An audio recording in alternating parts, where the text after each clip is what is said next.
ევროპის დღესთან დაკავშირებით შეფასებები კეთდება პოლიტიკურ სპექტრში იმის გამო, რომ შიდა ქართლის რეგიონში ევროპის დღეები ღონისძიებებით აღარ აღინიშნება ოპოზიცია ხელისუფლებას აკრიტიკებს. რაც შეეხება მმართველ გუნდს, ქართული ოცნების ადგილობრივი ლიდერები ამბობენ, რომ საქართველოს ხელისუფლების მკვეთრი პოზიცია, რომ ქვეყანა 2030 წელს ევროკავშირში ინტეგრაციისთვის იქნება მზად. ასევე მათივე განმარტებით ხელისუფლება სწორედ ევროპული გზით მიდის.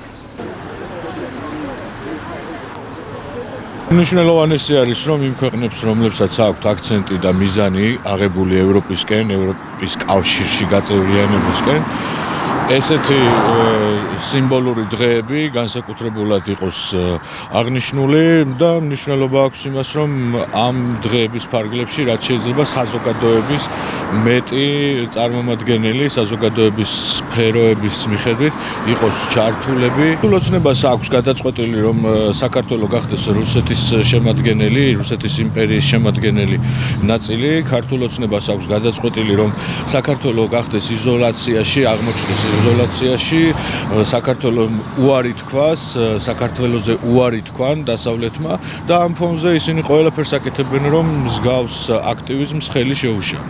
რომელი ოპოზიცია ალაპარაკობს ამას, რომლებაც საქართველოს ტერიტორიის 20% და ყველა სტრატეგიული ობიექტი რუსეთს მიაბარეს და ან მიყიდეს კაპიკებად.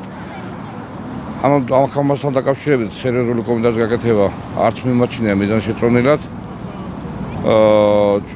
ჩვენ დეკლარირებულად მივდივართ ევროპისკენ, ევროპის დიდ ოჯახში გაერთიანებისკენ.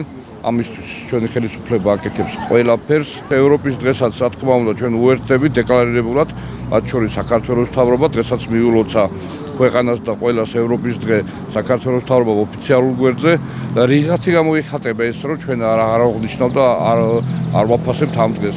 რა თქმა უნდა, ესეც არის მორიგი ტყუილი და მორიგი შეცდომაში შეყვანა საზოგადოების, მაგრამ აღარავის აღარ ჯერა ამ ყველაფრის ისევ თავის ერთმანეთს თუ ატყუებენ და ბოდიში ამ გამორთმაზე აბოლებენ.